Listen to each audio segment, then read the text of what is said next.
देखिए, कक्षा 10 की इस वीडियो में आज हम पढ़ने जा रहे हैं अपने नए टॉपिक को, जिसका नाम है दावन सोडा। क्या नाम है बेटे? दावन सोडा। दावन सोडा, जिसे हम अंग्रेजी में वाशिंग सोडा के नाम से जानते हैं। किसके नाम से जानते हैं? Washing soda. वाशिंग सोडा के नाम से जानते हैं। ठीक है बेटा। अब जो इसका फॉर्मूला है,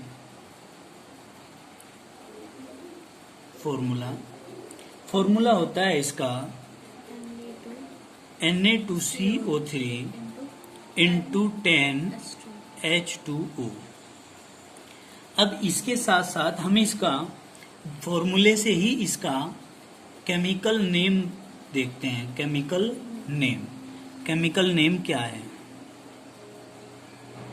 जिसको हम हिंदी में कह देते हैं रासायनिक नाम। अब देखो बेटे, नाम फॉर्मूले से ही बनाएंगे, समझना है आपको। Na का मतलब हो गया क्या? सोडियम। CO3 का मतलब हो गया कार्बोनेट। और 10 को कहते हैं डेका। क्या कहते हैं? डेका। H2O को कहते हैं हाइड्रेट। मतलब नाम हो गया सोडियम कार्बोनेट डेका हाइड्रेट। क्या नाम हो गया? Sodium carbonate Deka hydrate. ये हो गया बेटे, ठीक है। अब हम इसका यदि निकालते हैं मोलिकुलर वेट। क्या? Molecular weight. अब मोलिकुलर वेट को हम हिंदी में कह देते हैं अणुभार। अणुभार कैसे निकलेगा? देखिए, इसका आपका फॉर्मूला है Na2CO3 इंटू 10H2O। ठीक। अब देखो, जो पैरा पोजीशन में है इसको मल्टीप्लाई में ले जाते हैं।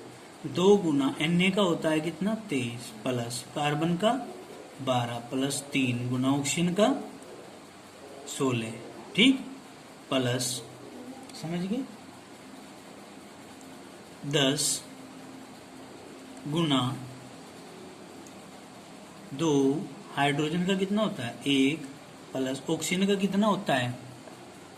बताओ भाई। 2 ये आ गया, हाइड्रोजन का 1 होता है, ऑक्सीजन का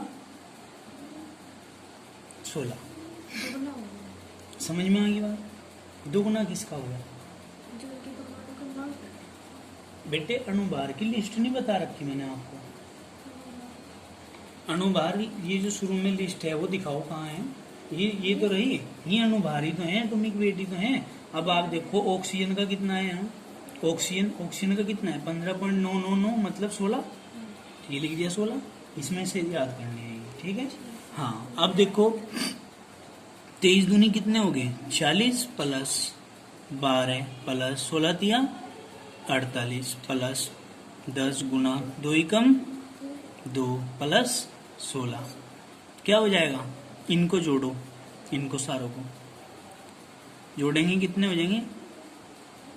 चलो बाद में जोड़ लेंगे। 40 प्लस 12 प्लस 48 प्लस 10 गुना ये कितने हो गए?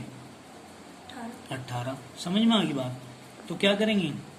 40 प्लस 12 प्लस 48 प्लस 10 की करेंगे तो 180 हो जाएगा। कोई दिक्कत तो नहीं है? अब जोड़ लो। 0 8 2 10 और 6 16 का 6 का हासिल लग गया 1। 8 और 4 12, 12 और 1 13 और 1 ये 14, 14 और 4 18 का 8 का हासिल लग गया 1। 1 और 1 2। ये आ गया बेटे, 286 आ गया। कोई दिक्कत तो नहीं है? अब इसके बाद ना हम पढ़ते हैं बनाने की विधि। अब इसको बनाने की विधि को अंग्रेजी में क्या कहते हैं? अंग्रेजी में कहते हैं मेथड ऑफ प्रिपरेशन। ठीक है बेटा। अब देखो इसको समझो, थोड़ा सा थ्योरेटिकल पोर्शन है, इसको समझते हैं कैसे। बेकिंग सोडे को गर्म करने पर सोडियम कार्बोनेट प्राप्त होता है। जब बेकिंग सोडे को काहे को, इसको अंडरलाइन कर लो, बेकिंग सोडे को गर्म करते हैं तो सोडियम कार्बोनेट प्राप्त होता है। अनाद्र Na2CO3 को जल में घोलकर तथा पुनः क्रिस्टलीकरण करने पर धावन सोडा प्राप्त होता है। क्या होता है? धावन सोडा प्राप्त होता है। कोई दिक्कत तो नहीं है? यह एक अक्षारकीय लवण है। कैसा? अक्षारकीय लवण है। ठीक है। अब देखो Na2CO3 इंटू 10H2O, ये है ना Na2CO3 प्लस 10H2O, जोड़ दो इसको, प्लस है ना, जहां प्लस है इंटू आ गया। ठीक है। योगात्मक अभिक्रिया है, जुड़ जाएगा और एक बना लेगा।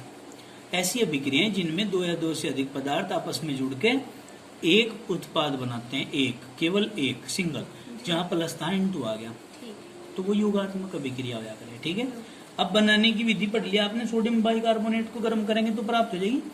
अब दूसरी विधि है, देखो क्या है, इंपोर्टेंट भी है। प्रयोगशाला में धावन सोडा मतलब सोडियम कार्बोनेट बनाने के लिए कास्टिक सोडा NaOH के सांद्र विलयन में, काय में, NaOH के सांद्र विलयन में कार्बन डाइऑक्साइड गैस प्रवाहित करने पर सोडियम कार्बोनेट प्राप्त होता है। क्या प्राप्त होता है? सोडियम कार्बोनेट प्राप्त होता है, जिसका वाष्पन करके, क्या करके भाई? जिसका वाष्पन करके अति संतृप्त विलयन को ठंडा करने पर, अति संतृप्त मतलब जिसे अच्छे प्रकार से मिला लिया हो, अच्छी प्रकार से मिक्स कर लिया हो, ऐसे विलयन को ठंडा करने पे सोडियम कार्बोनेट डेकाहाइड्रेट मतलब धावन सोडा के क्रिस्टल प्राप्त हो जाते हैं। ठीक है। अब रिएक्शन करेंगे, देखो रिएक्शन कैसे कैसे करनी है। हमारी रिएक्शन बनाने की विधि में क्या है, हमने क्या कहा, NaOH यानी कि ये NaOH प्लस क्या करेंगे, CO2 इज इक्वल टू, इसके कितने मॉलिक्यूल ले लेंगे? 2। ठीक है। अब देखो क्या क्या बचता है, मैं इसको थोड़ा सा ओपनली करके लिख दूं यहाँ समझाने के लिए, अलग अलग जैसे हम लिखा करें, आसान करने के लिए इसको समझना है ना हमें। तो हमने क्या करना बेटे, यहाँ से HOH निकाल दो, H2O निकल जाएगा। क्या निकल जाएगा? H2O निकल जाएगा प्लस। ठीक है। अब क्या बचा, Na के 2 बच गए, Na2, एक ऑक्सीजन इसको दे दो, क्या बन जाएगा? CO3। क्या बन गया? Sodium carbonate. यही तो बनाना था हमें, या कुछ और बनाना था? अब बेटे धावन सोडा के गुण पढ़ेंगे। क्या पढ़ेंगे? धावन सोडा के गुण। देखो ध्यान से, सिंपल है ये टॉपिक आपका। Properties of washing soda. देखो यह है सफेद रंग का क्रिस्टलीय चूर्ण है। कैसे रंग का? सफेद रंग का क्रिस्टलीय चूर्ण है, जो जल में घोलने पर उष्मा उत्पन्न करता है। जल में अगर हम इसे घोल लेंगे तो क्या करेगा, ये उष्मा उत्पन्न करेगा, हीट प्रोड्यूस करेगा। ठीक है ना। फिर कहा इसमें क्रिस्टलन जल के 10 अणु होते हैं। ये 10H2O आता है ना इसमें, 10H2O, तो मतलब क्या है, 10 अणु क्रिस्टलन जल के हैं। कहे के हैं? क्रिस्टलन जल के। समझ में आ गई बात? कोई दिक्कत तो नहीं?